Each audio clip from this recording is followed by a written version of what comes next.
Do you want to go closer? No, Are you sure?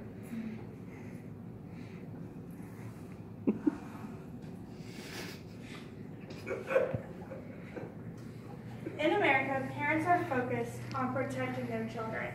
Children are taught not to talk to strangers and not to go with them. Many homes have alarm systems and lock their doors at night. Some people even own guns.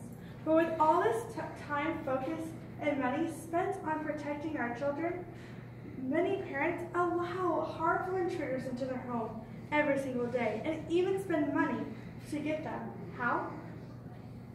Studies have shown that the majority of shampoo, makeup, and other skin products sold in stores and found in homes are harmful to our children and ourselves.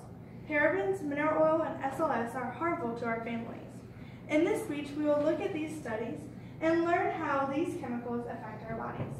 First, we'll look at sodium lauryl sulfate, or SLS. SLS is a detergent that helps deep clean and helps cause suds in some shampoos and soaps.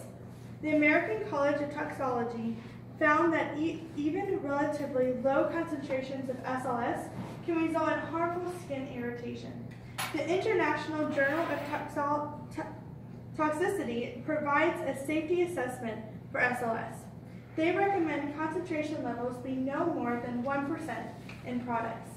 But the problem with that is most cleaning products have 10 to 20% and sometimes even 30% of SLS in their products. Most cleaning products have higher dosages of SLS than is recommended to be safe. SLS has also been linked to eye irritation and poor eye development in children, and in some cases has caused erosion of the skin.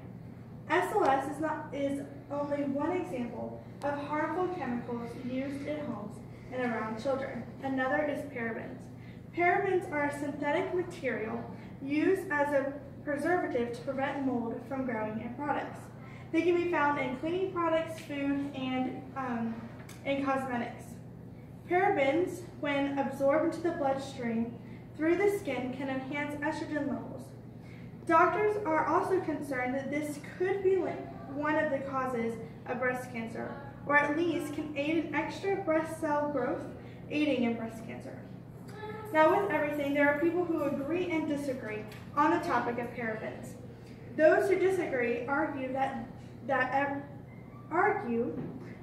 they do not cause breast cancer, and that everyone that's against parabens are saying that they are. But, however, none of the studies I researched and are claiming parabens are a direct link to cancer. However, doctors and scientists do voice this concern. What studies and even doctors who say parabens are safe agree is that they mimic estrogen and can cause growth in estrogen levels. P.G. Darby, in his Journal of Applied Toxicology, states, studies show parabens enhance estrogen levels and can increase breast cell growth. The CSC, Campaign of Safe Cosmetics, explains how a study done in Britain shows that parabens do penetrate the skin. A British study detected 5 types of parabens in tumors of 19 out of 20 people. Again, those who said side with parabens state that the study was too small to draw any link to breast cancer. But what they have missed is those who conducted the study aren't saying that it connects to breast cancer.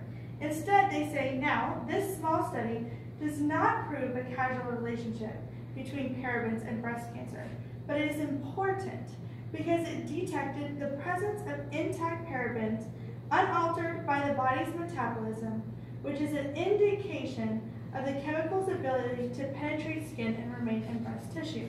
So the study shows that parabens are able to absorb in the body through the skin. So parabens are a synthetic material used in cosmetics and food.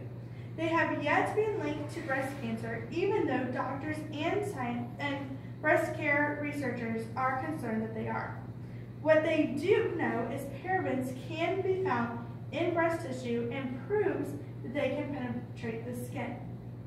They also mimic estrogen and can cause breast cell growth, both of which can throw off the natural hormone balance and cause other harmful health issues. There's also another popular chemical used in cosmetics and found in most makeups, and this is mineral oil.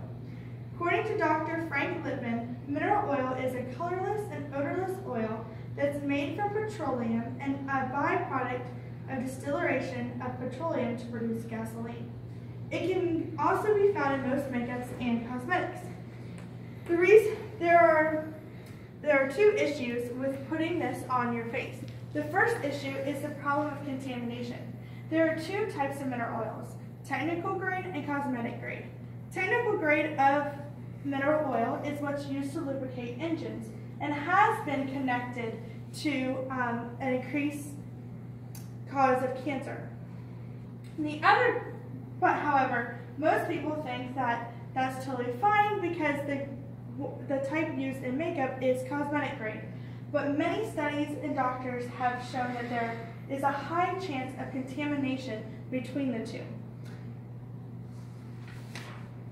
The NCBI, National Center of Biotechnology Information, did a study to see how likely they could be contaminated.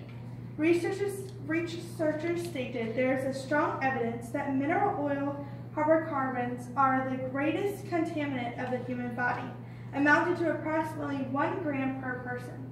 Possible routes of contamination include air inhalation, food intake, and dermal absorption. They went on to remove fat specimens from 142 women and also collected milk samples from women after delivery. They found that both the fat and milk samples were contaminated with mineral oil, and stated that these contamination compounds likely accumulated over time from repeated exposure. They also researched the women's nutritional intake and concluded that the contamination was unlikely to be nutrition related, but they did say cosmetics might be a relative source of the contamination. There is a reality that cosmetic mineral oil may be contaminated, but the second reason you wouldn't want to put it on your face is there is no benefit to your skin when using makeup, and on the contrary, it clogs your pores, trapping in dirt and toxins, and can cause breakouts and other skin irritations. Mineral oil can be contaminated and cause buildup in women and even in their breasts when milk feeding, and it also can cause other skin irritations. So you may be thinking, if all this is true, how come I haven't heard more research on this, or how come I haven't had any of these symptoms? Well, for starters, there is research if we truly take the time to look at it. Also, more doctors and scientists are doing studies on these chemicals, and which is revealing even more dangers. The second reason is many of these issues are gradual over time and often are told to be caused by something else, especially when in cancer. But however, even the American Cancer Society admits only 5% to 10% of cancers are genetic, and leaving the rest to be environmental. You may sit there and think today and say that I'm only saying all this because I sell toxic-free skincare. But the truth is, I started using and selling paraben mineral oil and SLS-free products because of the research and truth shown in this article. I don't want to take the chance of myself and those I love being harmed by chemicals in our body. Right now, our culture is focused on what we eat and put in our body, and rightfully so. But in 26 seconds, 90% of what you put on your skin absorbs directly into your bloodstream. Because of this, I've chosen not to just pick up what is easy, but care enough about my body and those that I love to research the ingredients. This has had a profound effect on my health. So in conclusion, what will you do with the chemicals being brought into your home? SLS can cause skin irritation and skin erosion. Mineral oil is made from petroleum and can be contaminated. Parabens are a synthetic material linked to enhance estrogen levels. Will you continue to bring these harmful toxic intruders into your home? If scientists and doctors are concerned about these ingredients, shouldn't we?